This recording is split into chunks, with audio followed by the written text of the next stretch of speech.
তো তোমরা যারা ২০২৫ সালের মাধ্যমিকের পরীক্ষার্থীরা আছো, আজকের এই ক্লাসটি তোমাদের জন্য খুবই গুরুত্বপূর্ণ হতে চলেছে। আজকের এই ক্লাসে আমি তোমাদের অর্থাৎ ২০২৫ সালের মাধ্যমিক পরীক্ষার ইতিহাসের একটা স্যাম্পল পেপার অর্থাৎ মডেল প্রশ্নপত্র নিয়ে আলোচনা করব। আজকে যে তোমরা প্রশ্নপত্রটি তোমাদের একবার দেখিয়ে দিই। এই যে প্রশ্নপত্রটি তৈরি করা হয়েছে, এই প্রশ্নপত্রটা কিন্তু একদম মাধ্যমিকের ফাইনাল পরীক্ষায় যেমন প্রশ্নপত্র আসে বা যেমন প্রশ্নপত্র হয়, একদম সেই ধাঁচে কিন্তু তৈরি করা হয়েছে। অর্থাৎ একদম সেম প্যাটার্নে এবং যেই দাগে যেই রকম প্রশ্ন দেওয়া হয়, অর্থাৎ এমসিকিউ, এসএকিউ বা বড় প্রশ্ন ২ নম্বর, ৪ নম্বর, ৮ নম্বর। তো একদম কিন্তু যেমন প্রশ্নটা যেমন হয় তেমনই কিন্তু করে বানানো হয়েছে এবং এই প্রশ্নপত্রের মধ্যে কিন্তু মাধ্যমিক ২০২৫ সালের যে সমস্ত প্রশ্ন সবথেকে বেশি গুরুত্বপূর্ণ, সেই সমস্ত প্রশ্ন গুলোকে নিয়ে কিন্তু বানানো হয়েছে এই প্রশ্নপত্রটি। আর এই প্রশ্নপত্রে মূলত তোমাদের যে পর্ষদ টেস্ট পেপারটি রয়েছে, অর্থাৎ যেটা তোমাদের স্কুল থেকে বিনামূল্যে দেওয়া হয়েছিল যে টেস্ট পেপারটি, সেই টেস্ট পেপারের মধ্য থেকে কিন্তু গুরুত্বপূর্ণ প্রশ্নগুলিকে বাছাই করে এই প্রশ্নপত্রটা তৈরি করা হয়েছে। তো তোমরা যারা পর্ষদ টেস্ট পেপারটা ভালো করে সলভ করেছো, ভালো করে প্র্যাকটিস করেছো, তারা কিন্তু এই প্রশ্নপত্রটা অনায়াসে করতে পারবে। তো আমি একবার বলব, তোমরা পরীক্ষা দেওয়ার আগে এই প্রশ্নপত্রটা বাড়িতে একবার হলেও প্র্যাকটিস করে যাও। তাহলে কিন্তু পরীক্ষায় তোমাদের কেমন প্রশ্ন আসে বা প্রশ্নপত্রটা কেমন হয়, তার কিন্তু একটা আগাম ধারণা তোমাদের হয়ে থাকবে। আর পরীক্ষার আগে যদি এমন প্রশ্ন নিয়ে মক টেস্ট দেওয়া যায়, তাহলে কিন্তু পরীক্ষার সময় একটা প্রেশার থাকে আলাদা, সেটা কিন্তু আর হয় না। অর্থাৎ বাড়িতে তোমরা কিন্তু সেই পরীক্ষার প্রেশারটা কেমন, বা পরীক্ষায় তোমাদের যেমন টাইম থাকে ৩ ঘন্টা ১৫ মিনিট, তো সেই ৩ ঘন্টা ১৫ মিনিটকে কী করে তোমরা কাজে লাগাবে বা কখন কোন প্রশ্নটা লিখবে, সেটা কিন্তু তোমরা বাড়িতে বসেই বুঝতে পারবে। আর বাড়িতে কিন্তু একটা প্র্যাকটিস হয়ে যাবে। এই প্রশ্নপত্রের সম্পূর্ণ ফ্রি পিডিএফ তোমরা কী করে পাবে, তার জন্য সম্পূর্ণ ক্লাসটা করো। আর আজকেই তোমাদের ইতিহাসের প্রশ্নপত্র দিচ্ছি, এর পরবর্তীতে কিন্তু তোমাদের অন্যান্য যে সমস্ত সাবজেক্ট রয়েছে, সমস্ত সাবজেক্টের কিন্তু একটা করে আমি মডেল প্রশ্নপত্র তোমাদের হাতে তুলে দেবো। আর সেই প্রশ্নপত্রটা কিন্তু তোমরা যদি ভালো করে প্র্যাকটিস করো, তাহলে কিন্তু তোমাদের অনেকটা সুবিধা হবে। এটা কিন্তু কোনো রকমের সাজেশন নয় যে এই প্রশ্নপত্রটা থেকে 100% কমন আসবে। এটা জাস্ট তোমাদের একটা পরীক্ষার আগের একটা প্র্যাকটিস। তো এই প্রশ্নপত্রটা কিন্তু একদম সেম যেমন মাধ্যমিকের প্রশ্ন হয় তেমন কিন্তু বানানো হয়েছে। দেখতে পাচ্ছ তোমাদের টাইম দেওয়া হয় ৩ ঘন্টা ১৫ মিনিট, আর ১৫ মিনিট কিন্তু প্রশ্নপত্র যেটা রয়েছে সেটা পড়ার জন্য দেওয়া হয়। ঠিক আছে? তো এমনই দেওয়া হয়। একবার দেখিয়ে দিচ্ছি। শুরু করছি। এবার দেখো, আমি খালি তোমাদের প্রশ্নগুলো দেখিয়ে দেবো, প্রশ্নগুলো আর সম্পূর্ণ বলবো না, যাতে তোমাদের টাইমটা সেভ হয়। দেখো, প্রথমে তোমাদের বিভাগ ক দেওয়া হয়। বিভাগ কয়ে তোমাদের সঠিক উত্তর বেছে নিয়ে লেখো। এখানে তোমাদের ২০টা এমসিকিউ প্রশ্ন দেওয়া হয়। তো ২০টা এমসিকিউ প্রশ্নে টোটাল ২০ নম্বর, অর্থাৎ ১ নম্বর করে একটা এমসিকিউ প্রশ্ন। দেখে নাও। প্রশ্নগুলো আমি আর বলছি না, আমি জাস্ট দেখিয়ে দিচ্ছি। এখানে টোটাল ২০টা এমসিকিউ প্রশ্ন থাকে। আর এই পিডিএফটা তোমরা কী করে পাবে, তার জন্য কিন্তু ক্লাসটা সম্পূর্ণ দেখো, তাহলেই বুঝতে পারবে যে পিডিএফটা তোমরা কী করে বিনামূল্যে পেয়ে যাবে। প্রশ্ন কিন্তু সেম এই যে আমি টাইপে যেইভাবে তৈরি করেছি, কিন্তু মাধ্যমিক পরীক্ষায় কিন্তু হুবহু এক্সাক্ট কিন্তু এভাবেই প্রশ্ন দেওয়া হয়। তো সেক্ষেত্রে তোমরা কিন্তু এই প্রশ্নপত্রটা যদি একবার ভালো করে প্র্যাকটিস করে যাও বাড়িতে, তাহলে কী হবে, তোমাদের একটা আগাম প্র্যাকটিস হয়ে থাকবে। যারা প্রশ্ন এভাবে দেবে বা এই দাগে এই প্রশ্ন আসবে, আমি এই দাগে এই প্রশ্নটা আগে অ্যাটেম্প্ট করব বা পরে অ্যাটেম্প্ট করব, এভাবে। ঠিক আছে?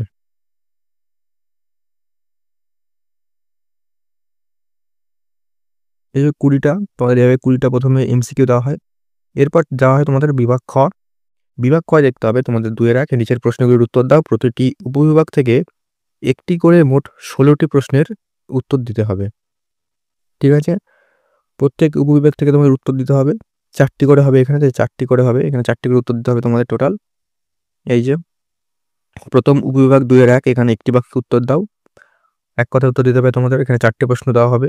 তারপরে উপবিভাগ ২-এর ২, যেখানে ঠিক ভুল নির্ণয় করতে হবে, এখানেও তোমাদের ৪টি প্রশ্ন দেওয়া হবে। ঠিক ভুল নির্ণয় করতে হবে। যেটা ঠিক সেটা ঠিক, যেটা ভুল সেটা ভুল লিখতে হবে। তারপরে উপবিভাগ ২-এর ৩, এখানে তোমাদের ক স্তম্ভের সাথে খ স্তম্ভ মেলাতে হবে। এখানেও ৪টি দেওয়া থাকবে। ক স্তম্ভে দেওয়া থাকবে, খ স্তম্ভ দেওয়া থাকবে, এটার সাথে এটার মেলাতে হবে। তারপরে উপবিভাগ ২-এর ৪, এখানে তোমাদের দেওয়া হবে মানচিত্র, অর্থাৎ ম্যাপ দেওয়া হবে। সেই ম্যাপটাকে তোমাদের পয়েন্টিং করতে হবে। যেমন এখানে দেওয়া রয়েছে ২-এর ৪-এর একটা এমন পোস্টার দেখতে পারছো যে মহাবিদ্রোহের কেন্দ্র ঝাঁসি। তো মহাবিদ্রোহের কেন্দ্র ঝাঁসিটা কোথায়, সেটা কিন্তু তোমাদের যে ভারতের একটা ম্যাপ দেওয়া হবে সেখানে মার্ক করে সেটা লিখতে হবে। ঠিক আছে? তারপরে উপবিভাগ ২-এর ৫, যেটা হচ্ছে বিবৃতি ব্যাখ্যা। তোমাদের একটা বিবৃতি দেওয়া হবে এবং ৩টে ব্যাখ্যা দেওয়া হবে। যেটা সঠিক ব্যাখ্যা সেটা কিন্তু লিখতে হবে। হয়ে গেল? এরপর তোমাদের বিভাগ গয় চলে আসে। বিভাগ গয়ে দেওয়া হবে তোমাদের 3 মার্কে 3 দাগের যে প্রশ্ন 2টি অথবা 3টি বাক্যে নিম্নলিখিত প্রশ্নগুলির উত্তর দাও, যেকোনো 11টি। অর্থাৎ এখানে কিন্তু তোমাদের 2 মার্কের প্রশ্ন দেওয়া হয়। 2 মার্কের প্রশ্ন দেওয়া হয় 11টি, অর্থাৎ 11 দুগুণে 22। টোটাল 22 নাম্বার কিন্তু ক্যারি করে এই 3 দাগের প্রশ্ন। একটা প্রশ্ন নাম্বার 2 করে। ঠিক আছে? এখানে তোমাদের একটু বড় করে লিখতে হবে। 2 করে মোটামুটি একটু লিখলেই হবে। ঠিক আছে? আমি যত পেরেছি যেই প্রশ্নগুলো আসার সম্ভাবনা রয়েছে বা যেই প্রশ্নগুলো পর্ষদ টেস্ট পেপারে রয়েছে, সেই প্রশ্নগুলো থেকে কিন্তু এখানে এটাগুলো তৈরি করা হয়েছে। দেখতে পাচ্ছ এখানে? তারপরে বিভাগ ঘ চলে আসে। বিভাগ ঘয়ে তোমাদের 4 দাগের প্রশ্ন 7 বা 8টি বাক্যে প্রতিটি উপবিভাগ থেকে অন্তত একটি করে মোট 6টি প্রশ্নের উত্তর দাও। এখানে উপবিভাগ কিন্তু মোট তোমাদের যে উপবিভাগগুলো দেওয়া রয়েছে সেখান থেকে কিন্তু প্রত্যেক উপবিভাগ থেকে একটা করে তো তোমাদের লিখতেই হবে। একটা করে লিখতে হবে এবং টোটাল তোমাদের 6টা প্রশ্নের উত্তর দিতে হবে। 4 6 24। ঠিক আছে? এখানে 4 মার্ক একটা প্রশ্নের মান কিন্তু 4 করে। যেমন উপবিভাগ ঘ-এর 1, উপবিভাগ ঘ-এর 2, উপবিভাগ ঘ-এর 3, উপবিভাগ ঘ-এর 4। ঠিক আছে? এখানে যে 4টে উপবিভাগ আছে এখান থেকে কিন্তু প্রত্যেকটা থেকে একটা করে লিখতে হবে। টোটাল 6টা লিখতে হবে। ঠিক আছে? প্রত্যেকটা থেকে একটা করে লিখতে হবে। অর্থাৎ তুমি ধরো ঘ থেকে প্রত্যেকটাকে একটা লিখলে, তারপরে আরো 2টো যেখান থেকে ইচ্ছে লিখতে পারো। ঠিক আছে? কিন্তু প্রত্যেকটাকে একটা কিন্তু লেখা বাধ্যতামূলক। তারপরে বিভাগ উম দেখো, এখানে 5 দাগের প্রশ্ন। এখানে সবচেয়ে বড় মানের প্রশ্ন দেওয়া হয়। 15 বা 16টি বাক্যে যেকোনো একটি প্রশ্নের উত্তর দাও। অর্থাৎ তো একটা প্রশ্ন উত্তর দিতে হবে 3টের মধ্যে। এখানে কিন্তু একটা প্রশ্নের মানে 8। এখানে কিন্তু এটা কিন্তু একটু বড় করে লিখতে হবে, ভালো করে লিখতে হবে।